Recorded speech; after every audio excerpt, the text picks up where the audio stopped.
Quiero que me acompañen a abrir sus Biblias, por favor, en Mateo capítulo 5. Vamos a compartir este día el verso 5 que nos habla acerca de otra bienaventuranza.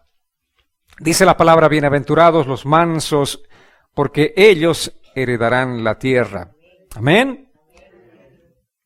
Qué felicidad para aquellos que son mansos, porque dice, ellos heredarán la tierra.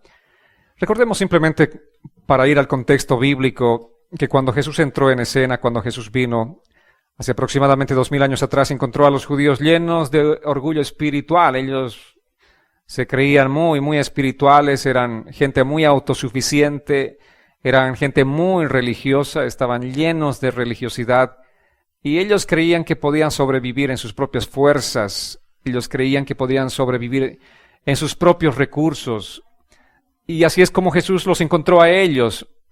Pero obviamente en lugar de felicitarles, decirles, wow, qué religiosos que son, Jesús simplemente empezó a hablarles en este sermón del monte estos principios del reino de Dios. Les empezó hablando acerca de en qué consiste el reino de Dios, cómo ellos pueden ser parte del reino de Dios.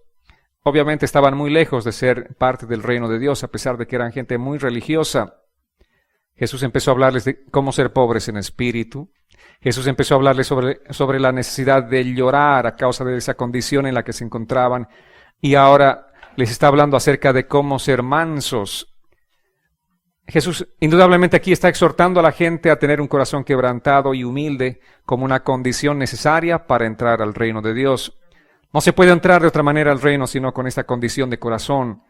Lo que Jesús estaba esperando y buscando de ellos y también de nosotros no es una condición externa de cómo podemos externamente manifestar nosotros rituales, creencias, sino más bien cuál es la condición de nuestro corazón, cómo tenemos que buscar a Dios. Amén. Jesús vino para cambiar los corazones de las personas y eso es lo que la religión no puede tocar, los corazones de las personas. La religión puede darnos una forma externa, puede darnos a conocer algunos ritos, costumbres, pero no cambia los corazones. Si tú eres la misma persona desde hace que asistes a una iglesia, si no has cambiado nada, entonces es eso lo que hace la religión. Simplemente te hace una persona religiosa, pero no te cambia el corazón. Pero si tú viniste buscando a Dios, no importa el tiempo en el que llegaste en esa búsqueda, y ves que tu corazón empezó a cambiar, ese es Dios obrando en tu vida, el que cambia los corazones. Entonces hay una diferencia. Y cuando aquellos hombres, aquellas mujeres oyeron a Jesús decir que los mansos serán los que heredarán la tierra, fueron tremendamente sacudidos. Este fue un mensaje revolucionario para ellos. No es lo que estaban esperando recibir, no estaban expectando ellos recibir un mensaje de esta naturaleza. Recordemos que 60 años en ese contexto histórico en el que Jesús llegó a Jerusalén, cuando empezó su ministerio, 60 años antes del nacimiento de Jesús, los judíos fueron sometidos bajo el imperio romano, fueron subyugados al imperio romano, por tanto estaban ellos con muchas ansias, con mucha ilusión, con unos deseos profundos, esperaban un libertador, un Mesías, alguien que los llevara de esa situación de opresión al imperio romano al que estaban sometidos. Y después que Jesús hizo un milagro portentoso como fue alimentar a 5,000 hombres más sus familias, ellos decían, wow, este es el Mesías que nosotros esperábamos, este es el que nos va a llevar a la libertad de la opresión romana. Entonces quisieron hacerlo a Jesús su rey. Recuerdan en su entrada triunfal a Jerusalén, aquel día en el que todos proclamaban, este es nuestro rey, el rey de los judíos.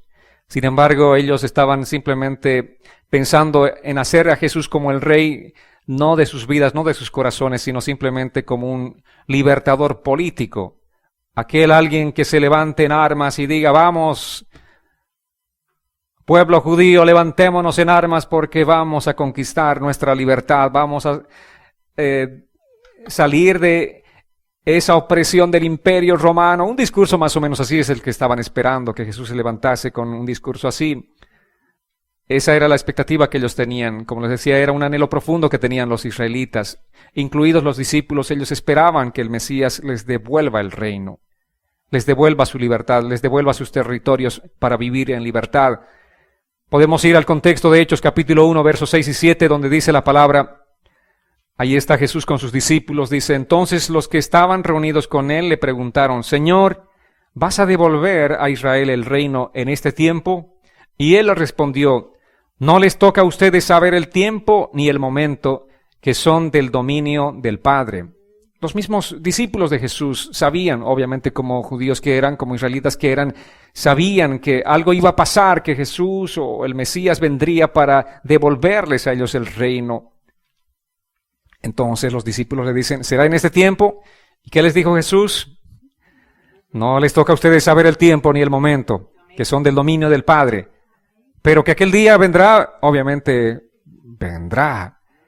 Que ellos tendrán un dominio sobre la faz de la tierra, del mundo entero, sí. Pero antes de la independencia judía, Jesús quería darles una salvación a los judíos. Antes de darles el reino y el territorio, Jesús quería traerles la salvación. Sin embargo, ellos no entendieron el mensaje de Jesús. Y eso es siempre primero. Antes de cualquier cosa, Jesús quiere traer la salvación a nuestras vidas.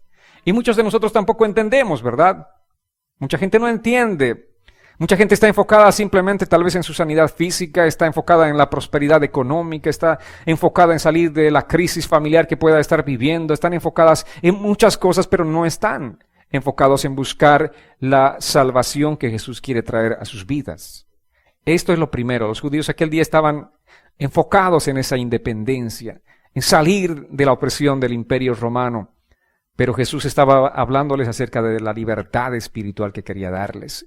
Jesús vino para traer primeramente salvación a sus corazones, a sus almas, pero no lo entendieron y rechazaron ese mensaje de Jesús. Aquel día estaba en este sermón del monte conocido un mensaje extraordinario que Jesús daba y que tiene su relato a partir del verso 1 en el capítulo 5. Estaba hablándoles aquel día a este grupo de personas. Jesús estaba hablándoles acerca de las condiciones internas del corazón. Y este mensaje desanimó a los activistas políticos y religiosos judíos, porque Jesús no estaba dispuesto a seguir los planes que ellos tenían, porque los planes de ellos eran simplemente humanos. Sin embargo, los planes de Dios eran espirituales. Amén. Eso es lo que tenemos que entender nosotros. Muchas veces solamente estamos enfocados en lo externo, en lo humano, en lo material. Pero Jesús quiere primeramente algo espiritual en nuestras vidas. Quiere un cambio espiritual, quiere traer la salvación a nuestras vidas. Y cuando Jesús fue capturado finalmente por los romanos, entrevistado por Pilato, después mandado a azotar por los romanos, Isaías dice que lo azotaron de tal manera que no había ningún parecido en él, vale decir, su rostro era simplemente, estaba totalmente desfigurado. No había atractivo en él. Al verlo a Jesús en esas condiciones, peor, los judíos simplemente lo rechazaron y se avergonzaron de él. Porque ¿qué es lo que estaban esperando aquel día los judíos? Un Mesías libertador, alguien que les diga, vamos a conquistar Roma. Pero, ¿dónde estaba su Mesías? Desnudo, golpeado, deshecho, desfigurado literalmente. Jesús no satisfizo la expectativa de los judíos. Y peor, cuando murió crucificado, fue la gota que rebasó el vaso. ¿Quiénes morían en la cruz? Morir en la cruz era una maldición. ¿Qué? ¿Nuestro Mesías un maldito? No lo podemos creer. Se supone que el Mesías vino a libertarnos y no para morir, y menos en una cruz. Ellos se sentían escandalizados por esta situación, porque no entendieron el mensaje de Jesús. No quisieron entender porque Jesús, a través de los profetas, ya estaba anunciado todo lo que iba a acontecer con su vida, con su muerte. La forma, las cosas que iban a acontecer, estaba escrito. Los profetas lo habían anunciado, sin embargo, bien dice el dicho, no hay peor sordo que el que no quiere oír. Y así estaban aquellos hombres y aquellas mujeres. Vino el Mesías, ellos decían, vino el Mesías y no cambió nuestra circunstancia. Porque estaban simplemente esperando lo externo, un cambio externo en primera instancia. Si tú vienes expectando eso a la iglesia, tú quieres un cambio externo y no estás buscando el cambio interno, vas a salir de la misma manera. Y vas a salir y decepcionado tal vez.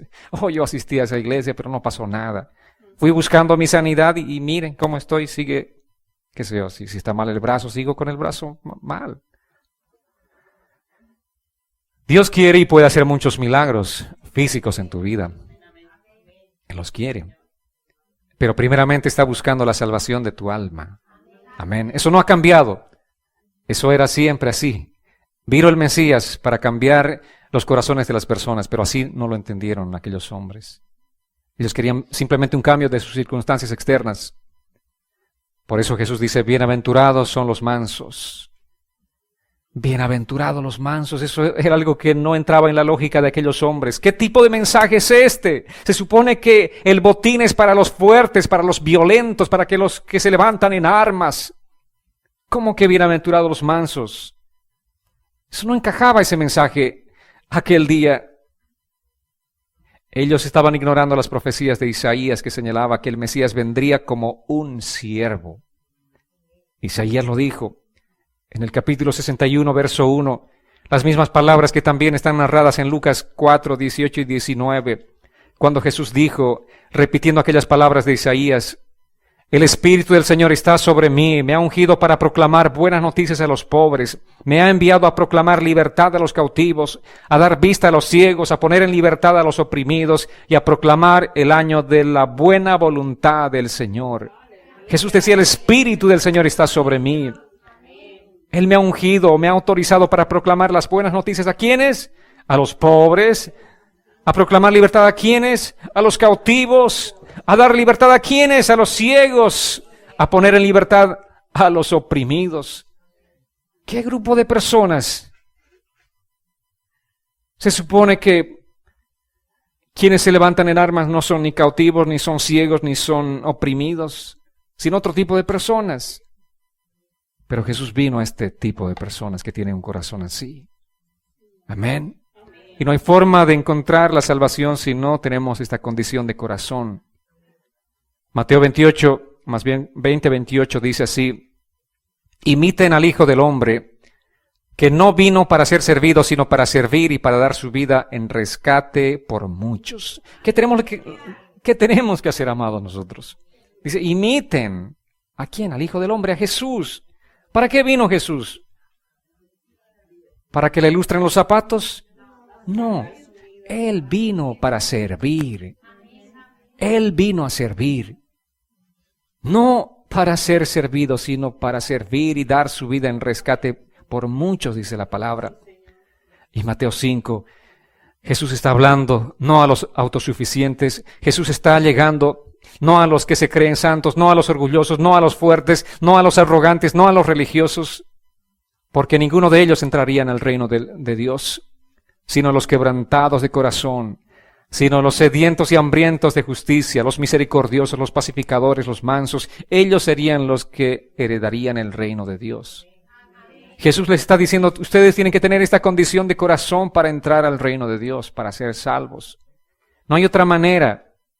No hay otra forma, no hay otra fórmula. Esta es la condición y esta es mi condición, decía Jesús. Mucha gente tiene su propia condición. No, yo creo que no son así las cosas. ¿De qué sirven nuestras condiciones? Es importante seguir las reglas del hacedor de todas las cosas, ¿verdad? No podemos tener nuestras propias reglas para acercarnos a Dios, sino seguir las reglas de Dios para acercarnos a Él. Hay un protocolo. Usted quiere entrar a la Casa Blanca, no va a poder entrar. Hay un protocolo que tiene que seguir. Si no sigue ese protocolo, simplemente no entrará y no tendrá una cita con el presidente. Tú no puedes tratar de entrar al reino de Dios con tu propio protocolo, con tus propios pensamientos, sino seguir los lineamientos. En este caso, Jesús está dando estos lineamientos en Mateo capítulo 5, y este tiempo estamos estudiando extensamente. Apenas vamos en el verso 5. Y hay mucho más por delante para entender realmente en qué consiste el reino de Dios, cómo podemos ser ciudadanos del reino de Dios. Amén. No se trata de religión, ¿verdad? Sino de un estilo de vida. Y Jesús eso es lo que está enseñándonos a tener, un estilo de vida. Vayamos a Efesios capítulo 4. ¿Qué dijo el apóstol Pablo a propósito de lo que Jesús hablaba en Mateo 5? Efesios 4, 1 al 3 dice, yo, que estoy preso por causa del Señor, les ruego que vivan conforme es digno del llamamiento que han recibido, y que sean humildes y mansos y tolerantes y pacientes los unos con los otros en amor. Procuren mantener la unidad del Espíritu en el vínculo de la paz. Yo, dice el apóstol Pablo, el hombre más importante en la vida del cristianismo, ¿verdad? Dice que estaba el preso por causa del Señor. Y ojo, por causa del Señor, no porque era un malhechor, sino por causa del Señor, porque predicaba la palabra del Señor. Él les dice, les ruego que vivan como es digno del llamamiento que han recibido. Y nos habla acerca de las condiciones internas, que dice que seamos humildes y mansos. Lo mismo que Jesús dijo en Mateo 5:5, Pablo nos está diciendo aquí en Efesios, que seamos humildes y mansos, que seamos tolerantes y pacientes unos con otros en amor. Cuando el amor de Dios está en nuestras vidas, eso es posible cultivar, ¿verdad? En nuestra relación cotidiana. Y mucho más en nuestras relaciones interpersonales. Mucho más con tu prójimo. Tu prójimo es tu próximo. ¿Cerca de quién estás este día? A ver. Ese es tu próximo. Tu prójimo. ¿Y cómo dice que tenemos que ser? Humildes, mansos y tolerantes. Pacientes unos con otros. ¿Y qué es lo que pasa con nosotros? Somos impacientes, intolerantes, somos nada de mansos, ¿verdad? Somos explosivos a veces. Dice la palabra que procuremos mantener la unidad del Espíritu en el vínculo de la paz. Busquemos siempre estar en paz. En Tito capítulo 3, verso 2 dice, no deben calumniar a nadie y tienen que evitar pleitos. En cambio deben ser amables y mostrar verdadera humildad en el trato con todos. ¿Qué nos está diciendo la palabra? Nos está hablando también de la mansedumbre. No calumnien a nadie. Y eviten, dice, pleitos. Vale decir, un manso o una persona que tiene mansedumbre no es un buscapleitos, sino aquel que evita pleitos. Ese es el manso. Aquella persona amable. Y Colosenses nos dice en el capítulo 3, versos 12 al 14, por lo tanto, como escogidos de Dios, santos y amados, revístanse de entrañable misericordia, de benignidad, de humildad, de mansedumbre y de paciencia. Sean mutuamente tolerantes. Si alguno tiene una queja contra otro, perdónense de la misma manera que Cristo los perdonó. Y sobre todo, revístanse de amor, que es el vínculo perfecto. Amén. Y un vínculo perfecto. Hay un pegamento perfecto que si une ese pegamento, nada te separa, nada te desune. ¿Y cuál es ese vínculo? Ese pegamento se llama el amor de Cristo. Es Cristo Jesús. Es el perdón de Cristo. Así como nos perdonó, dice, también nosotros debemos perdonarnos unos a otros y revestirnos de ese amor que es el vínculo perfecto. Si no estamos llenos del amor de Cristo, obviamente vamos a ser todo menos mansos. Vamos a tener todo menos mansedumbre. Seremos peleadores, seremos de todo lo que no tenemos que ser, ¿verdad? Pero qué importante es permitirle a Cristo entrar a nuestras vidas para que Él cambie nuestro corazón. ¿Cuántos de ustedes pueden testificar y decir, yo era una persona opuesta a alguien que tenga mansedumbre, pero ahora estoy cambiando, ahora las cosas están siendo diferentes en mi vida? Hemos leído pasajes del Nuevo Testamento, pero el estándar de Dios siempre ha sido el mismo, en el Antiguo o el Nuevo Testamento. A propósito, vayamos al Antiguo. Dice en Salmos 22, 26, comerán los humildes y serán saciados. Alabarán a Jehová los que le buscan. Vivirán, dice, o vivirá su corazón para siempre. ¿Quiénes van a disfrutar de las bendiciones? Dice, los humildes comerán. Ellos son los que se deleitarán de la comida espiritual de Dios, comerán y serán saciados. Y Salmos 25:9 dice, encaminará a los humildes por el juicio y enseñará a los mansos su carrera, su caminar. Tenemos un caminar, tenemos una caminata en la que estamos todos los días caminando. Esa caminata a veces es difícil, pero dice el Señor que Él es el que nos va a ayudar. Él nos va a enseñar nuestra caminata, nuestro camino, nos va a enseñar las cosas que tenemos que aprender. Obviamente no eres la esposa ideal, perfecta. ¿Quién te va a enseñar en tu camino? Dios. No eres el esposo perfecto. ¿Quién te va a enseñar? Dios. No eres el padre, la madre. No somos los padres perfectos. ¿Quién nos va a enseñar? ¿Pero qué necesitas? Dice, a los humildes, Dios les va a enseñar su camino. Amén. A los humildes. Hay mucha gente que no tiene humildad, por tanto no quiere escuchar un consejo. Hay gente que piensa que lo sabe todo y no quiere recibir un consejo. Esa gente sigue tropezando con la misma piedra, como decía un cantante. Salmo 147:6 dice, el Señor exalta a los humildes y humilla hasta el polvo a los malvados. ¿Qué quieren? ¿Ser humillados o exaltados? Exaltados. ¿Cuál es la condición que Dios está pidiendo de nosotros? La humildad. Es importante que seamos humildes. Sin humildad seremos humillados hasta el polvo. ¿Cuántas historias hemos escuchado? Conocemos de gente que se exaltaron hasta lo sumo. ¿Y cómo cayeron? ¿Cómo están ahora? Humillados hasta el polvo, como dice la palabra. Mejor es ser humildes, ¿verdad? Y eso es lo que Jesús está diciéndonos. Jesús vino y predicó que en su reino estarían solamente las personas caracterizadas por la mansedumbre, por la humildad, amados.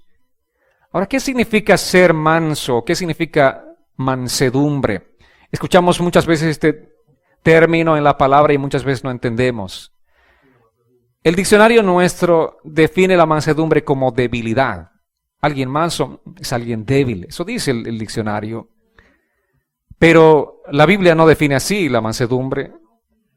La Biblia define de esta manera. Por cierto, la palabra mansedumbre, la palabra manso proviene de la palabra griega praos. ¿Qué significa praos? Significa gentil, paciente, tierno, sumiso. Eso es lo que significa la palabra mansedumbre. ¿Cómo tenemos que ser nosotros entonces? Cuando Jesús le decía que son bienaventurados los mansos, estaba diciendo que son bienaventurados aquellos que son pacientes, gentiles, tiernos y sumisos. Son bienaventurados. Y algunas veces también este término praos se usaba para describir una brisa gentil. De pronto tuviste un día bastante caluroso. Llegas a casa, te sientas en tu sillita afuera y una brisa suave que sopla. ¡Qué agradable!, ¿verdad? Ese viento es manso, es gentil, es agradable. Así es como tenemos que ser nosotros, como ese viento, como esa brisa gentil, suave. Estar con alguien así, wow, que invita a estar con esa persona, ¿verdad?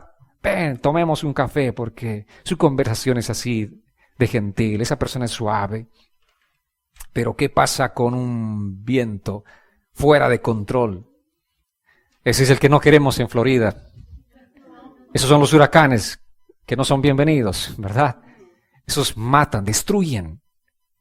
Esa es una persona que no tiene mansedumbre, que en su paso mata y destruye relaciones, destruye, lastima. Y Jesús dice que nosotros tenemos que ser esa brisa suave. Mateo 21:5 dice, digan a la hija de Sión, tu rey viene a ti, manso y sentado sobre una burra, sobre un burrito, hijo de animal de carga. Aquí está hablando acerca de la mansedumbre de Cristo. Él es el Dios Todopoderoso, pero ¿cómo vino a este mundo? En una carroza de oro, alado por dos de los caballos más famosos que existían en ese momento sobre la faz de la tierra. No, ¿verdad? Sentado en un burrito, que se supone que es el transporte de la clase baja y humilde. Así vino Jesús. Así entró a Jerusalén, humilde, sin hacer gala del poder que tenía, sino simplemente manifestando humildad. Ese es tu maestro. ¿Cuántos están realmente bendecidos de tener un maestro así? Humilde. Amén. ¿Por qué a nosotros nos gusta seguir a alguien que de pronto presume muchas cosas mucho poder. Jesús nos enseñó la humildad y esa es la que tenemos que seguir. Y esa es la condición necesaria en Mateo 5:5 para entrar al reino de Dios. Amén. Bienaventurados son los mansos. La definición de mansedumbre que debemos aprender es esta, amados. Jesús era un Dios todopoderoso, sin embargo, vino humilde a este mundo. Entonces la definición de mansedumbre es poder bajo control. Amén. Jesús era poderoso. Tan poderoso que podía aquel día, ante sus verdugos, simplemente decir una palabra y esos enemigos podrían haber quedado muertos. Solamente recuerden aquel momento en el que él fue capturado. La gente, los soldados estaban buscando a Jesús y Jesús dijo algo. Proclamó su nombre. ¿A quién buscan? A un tal Jesús. Yo soy. ¿Y qué pasó con los soldados? Cayeron al piso. Ese era el poder de Jesús. Sin embargo, lo que vemos en la mansedumbre es un poder bajo control. Es el resultado de la humillación personal de nosotros delante de Dios, de nuestro quebrantamiento delante de Dios. De ninguna manera mansedumbre es debilidad. De ninguna manera. Mansedumbre es poder bajo control. Amén. Saber controlarnos a nosotros mismos. Efesios 4, 26, 27 dice, enójense, pero no pequen. Reconcíliense antes de que el sol se ponga y no den lugar al diablo.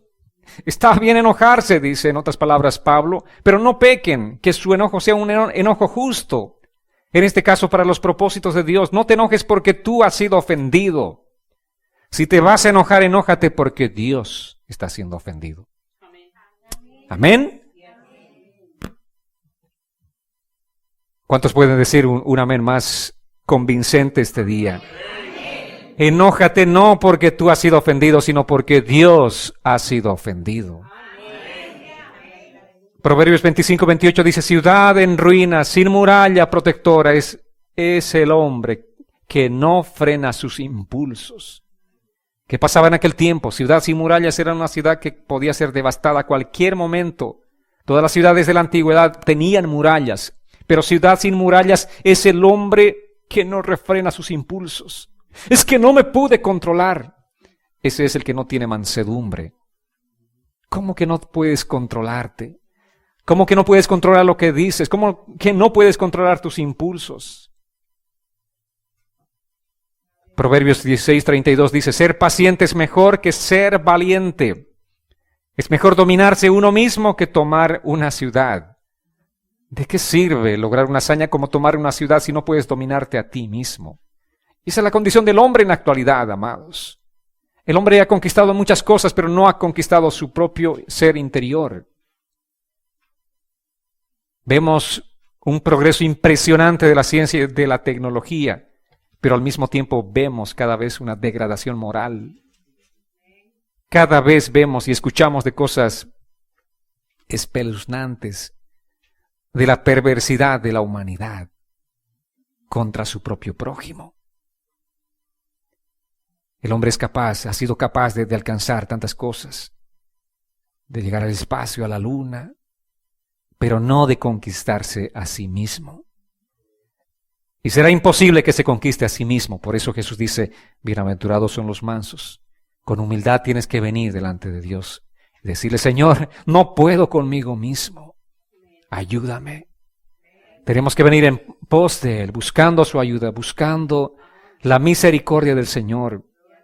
El que no puede gobernar su espíritu está simplemente fuera de control. El que no puede gobernar su espíritu es alguien que no tiene mansedumbre. Amén. ¿Cuántos salen de control? ¿Cuántas veces escapan de ese control? ¿Qué tienen que pedir? Mansedumbre. Mansedumbre, eso es lo que tenemos que desarrollar. Mansedumbre es la condición interna en nuestros corazones. Mansedumbre, bueno, los griegos usaban también este término, esta palabra, para hablar de un caballo quebrantado.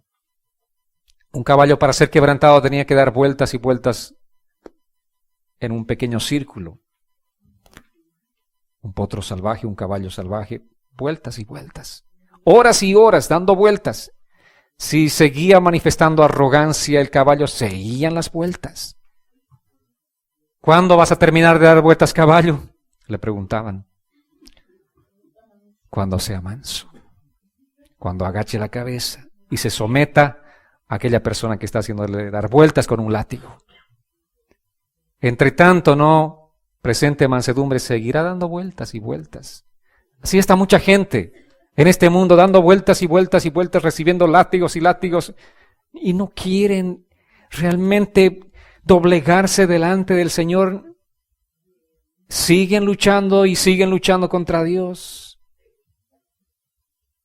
Pasarán semanas, meses, años. Vas a seguir en esa condición. Corriendo y corriendo y corriendo y encima recibiendo algunos látigos.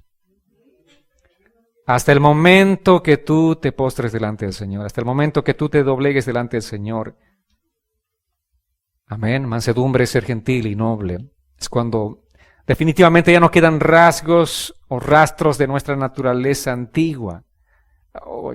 Yo he escuchado muchos testimonios impresionantes de cómo eran antes ustedes. Me los han contado. Impresionante, ¿no? De cómo eran las cosas que hacían antes y cómo Dios pudo transformar. Eso es algo simplemente maravilloso porque es una obra de Dios. ¿Quién pudo hacer esto? Ninguna persona, sino solamente Dios, ¿verdad? El amor de Dios. Entonces, amados, es eso la mansedumbre, es ser gentil y noble. La persona mansa ha muerto a sí misma y nunca se preocupa por sus heridas, tampoco se amarga cuando es ofendida. Una persona mansa no está llevando amargura en su corazón, no está contabilizando las cosas que le hicieron, las heridas que le provocaron.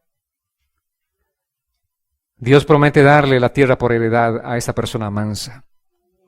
Y la mansedumbre no es cobardía, la mansedumbre jamás es debilidad.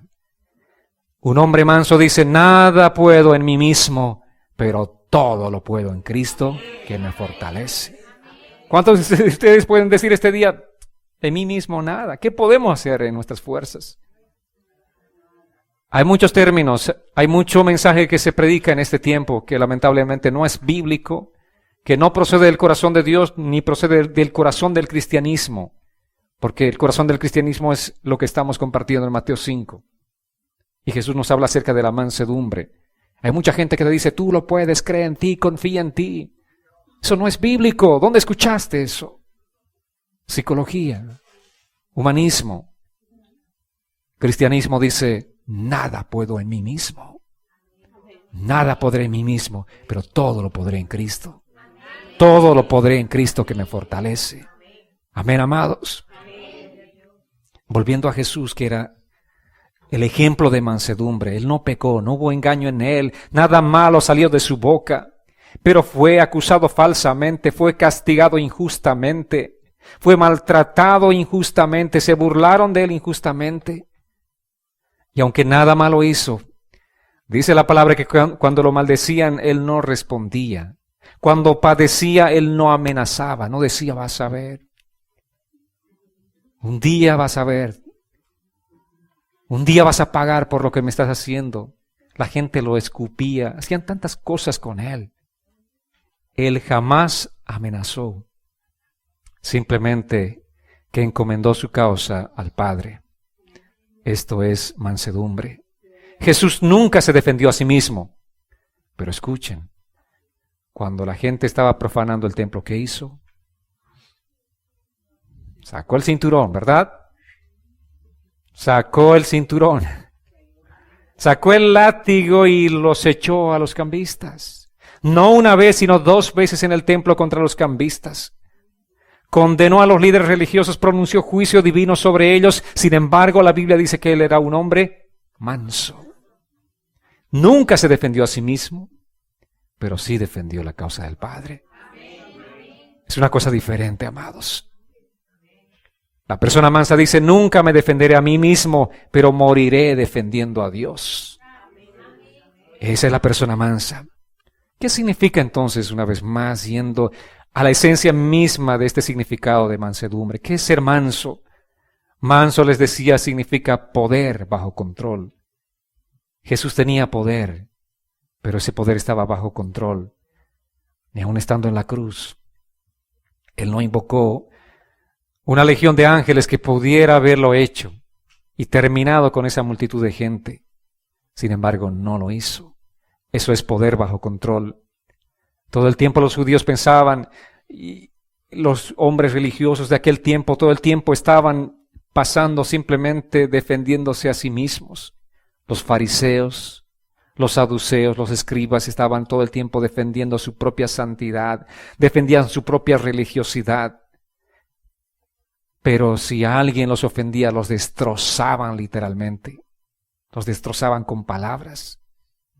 Esa no es una persona mansa. Si alguien te ofende, tú no tienes que destrozar a nadie.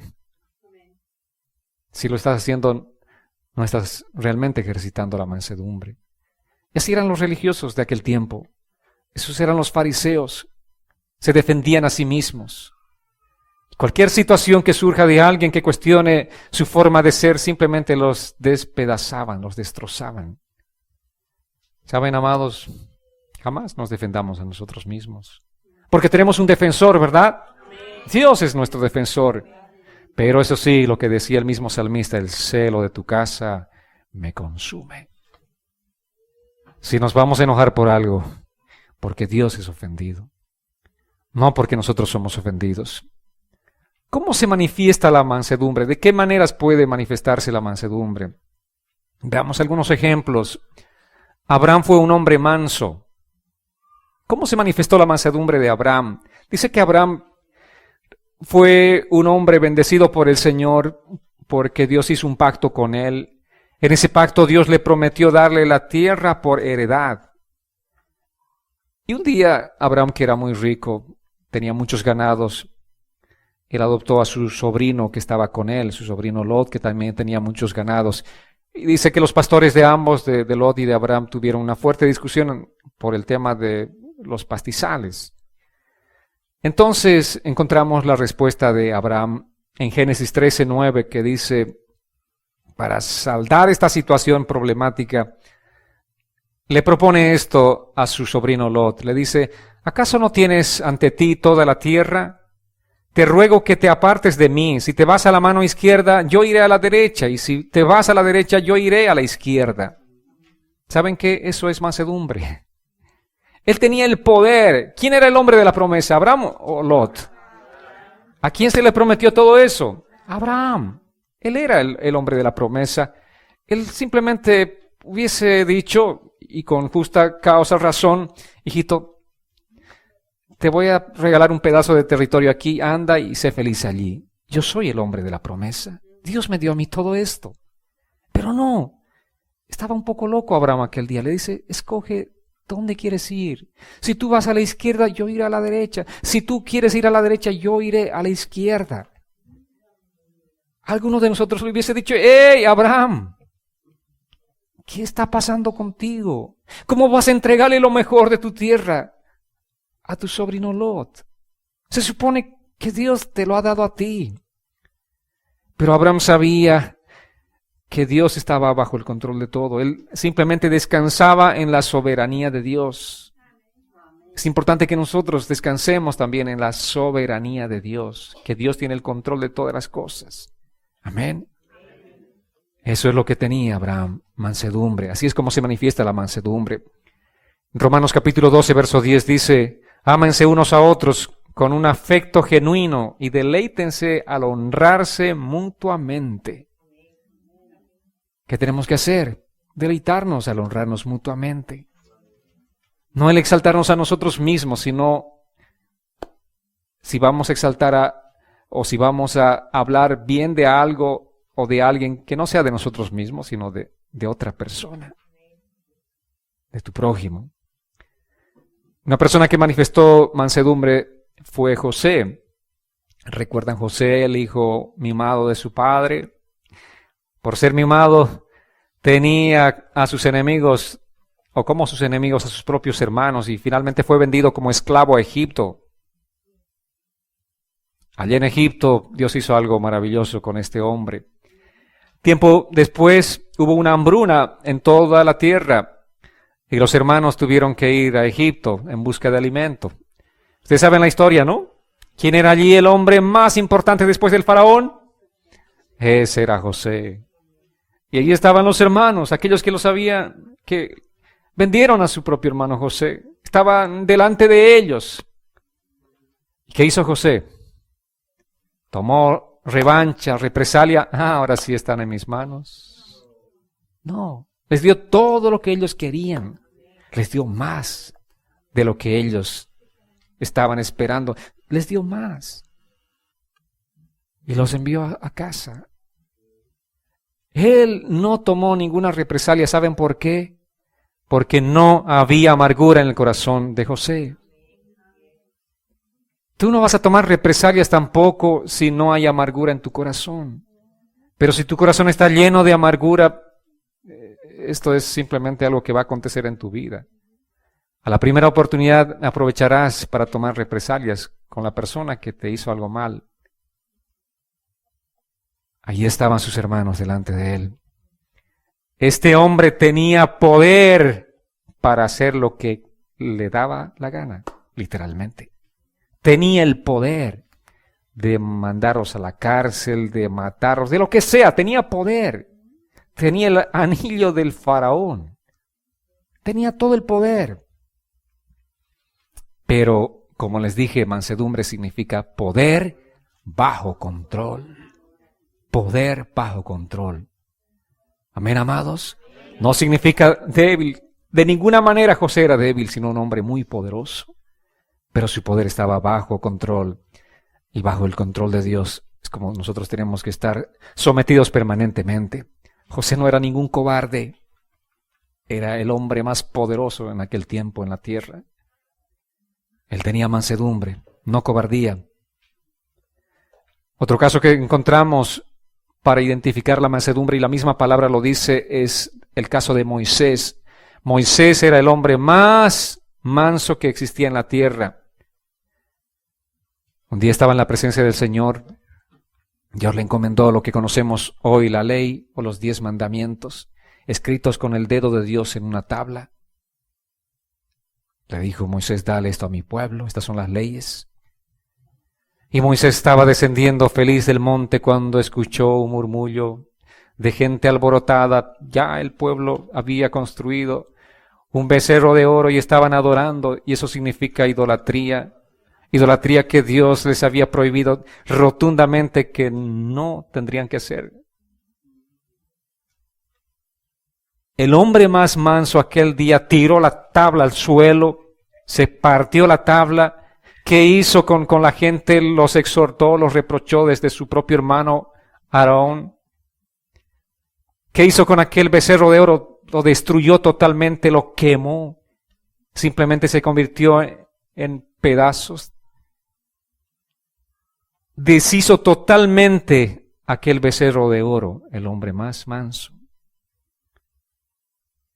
Una vez más, Moisés no estaba defendiéndose a sí mismo, pero estaba defendiendo la causa de Dios. A Moisés sus propios hermanos, Aarón y María, lo habían acusado falsamente. Y muchas otras personas se quejaban contra Moisés. Moisés jamás se defendía. Dios dijo, voy a destruir a este pueblo, y Moisés, no. Me ofendieron, pero Señor, no los destruyas. No los destruyas, Señor. Él jamás se defendía a sí mismo. Pero cuando vio que Dios estaba siendo ofendido, allí sí se enojó. Amén. Estamos hablando de mansedumbre. Y eso es lo que el Señor nos está enseñando aquí. Dice Jesús, bienaventurados son los mansos. La palabra bienaventuranza, dijimos, significa felicidad. ¿Cuántos quieren ser felices? ¿Quieres ser feliz de verdad? Sé manso entonces. Esta felicidad no es una felicidad como la que el mundo ofrece, no es una felicidad circunstancial. La felicidad que Jesús nos ofrece es una felicidad permanente. Él nos ofrece felicidad, gozo verdadero y permanente. Y la condición para alcanzar esta felicidad es la mansedumbre. Bienaventurados los mansos, porque ellos heredarán la tierra. Son los mansos, no los orgullosos, los que heredarán la tierra prometida. Amén. Nadie entrará al cielo con orgullo y arrogancia en su corazón, sino con mansedumbre. Salmo 149:4 dice, el Señor se complace en su pueblo y bendice a los humildes con su salvación. ¿A quiénes? A los humildes. No los arrogantes, no los orgullosos, sino los humildes son bendecidos con la salvación. Santiago 1:21 dice, así que despójense de toda impureza y de tanta maldad y reciban con mansedumbre la palabra sembrada que tiene el poder de salvarlos. ¿Cómo tenemos que recibir la palabra? Primero despójate de toda impureza, de tanta maldad y recibe con mansedumbre la palabra. Hay gente que escucha y escucha y escucha todo el tiempo la palabra, pero no hay mansedumbre en su corazón. Por lo tanto, no hay el efecto, vale decir, el poder de la salvación no llega a sus vidas porque no hay mansedumbre en su corazón. Y Jesús nos está hablando acerca de la condición de mansedumbre, de ser humildes delante del Señor para recibir su palabra. En 1 Pedro 3:15 dice, al contrario, honren en su corazón a Cristo como Señor y manténganse siempre listos para defenderse con mansedumbre y respeto ante aquellos que les pidan explicarles la esperanza que hay en ustedes. ¿Cómo tenemos que defendernos? ¿Cómo tenemos que defender la palabra del Señor? Con mansedumbre y respeto. Con mansedumbre y respeto. No significa que vamos a irrespetar a las personas. No vamos a tratarlas de ignorantes porque no tienen el conocimiento que nosotros tenemos de la palabra. De ninguna manera. Mansedumbre significa humildad, gentileza, bondad. Así es como tenemos que defender la palabra. Vamos a hablarles de la verdad de la palabra, pero con mansedumbre. Entonces, ¿para qué necesitamos la mansedumbre? Para alcanzar la salvación en primera instancia. Y en segunda instancia, ¿para qué? Para dar a conocer la palabra, para compartir la palabra a otras personas. Necesitamos mansedumbre. Para eso necesitamos. La última pregunta para ustedes este día. ¿Quieren saber si son mansos? ¿Listos para el diagnóstico? ¿Quieren saber de verdad si son mansos? En primera instancia, la pregunta para responder a la primera es, ¿experimentas dominio propio? O sea, ¿tienes dominio propio? Si tienes dominio propio, entonces eres una persona mansa. No dije demonio propio, por si acaso, ¿no? Dominio propio, que es diferente, ¿no? ¿Solo te enojas y reaccionas cuando Dios es deshonrado? ¿O te enojas cuando alguien te tocó el punto más sensible? Es importante que tengamos dominio propio. Si queremos ser mansos, de verdad, es importante el dominio propio. Y tenemos la capacidad, Dios nos hizo con esa capacidad de tener dominio propio. De no exaltarnos, de no enfadarnos, de no molestarnos, de no salir fuera de control. Segunda pregunta de diagnóstico. ¿Siempre respondes con humildad y obediencia a la palabra? Una persona mansa va a responder siempre con humildad a la palabra. Este día estamos escuchando la palabra y tenemos que recibir ¿cómo? Con humildad. Esa es tu palabra, Señor. Gracias por esa palabra. Implántala en mi corazón con humildad y obediencia. Porque si no somos obedientes, la palabra nos entra por aquí y nos sale por acá. Tercera pregunta, ¿siempre buscas la paz? ¿Eres un pacificador? ¿O eres un peleón, una peleona, un peleador? Alguien que tiene mansedumbre es alguien que siempre busca la paz, está buscando pacificar las circunstancias. Siempre buscas la paz. Eres como un bombero, siempre apaga incendios. Es un poco desagradable, ¿verdad?, estar en una situación de incendio cuando hay relaciones interpersonales y que tú tienes que estar echando agua para que haya paz. Pero ese es un hombre que tiene mansedumbre, está buscando siempre la paz. La mansedumbre perdona, restaura y busca la paz. Esa es una característica importante. Y finalmente, si quieres saber si eres manso, ¿recibes la crítica bien? ¿Amas a la gente que te critica constructivamente? Una persona mansa recibe bien la crítica. No la crítica destructiva, sino aquella que es constructiva. Cuando alguien te dice algo y te está diciendo por tu bien, no te molestas, no te enfadas porque no hay orgullo en ti. Sabes que esa persona te está diciendo esa cosa por tu propio bien. Y amas a personas de esa naturaleza. Amas a las personas que te están haciendo una crítica constructiva. Dices, oh, yo quisiera estar rodeado de personas así. ¿Verdad?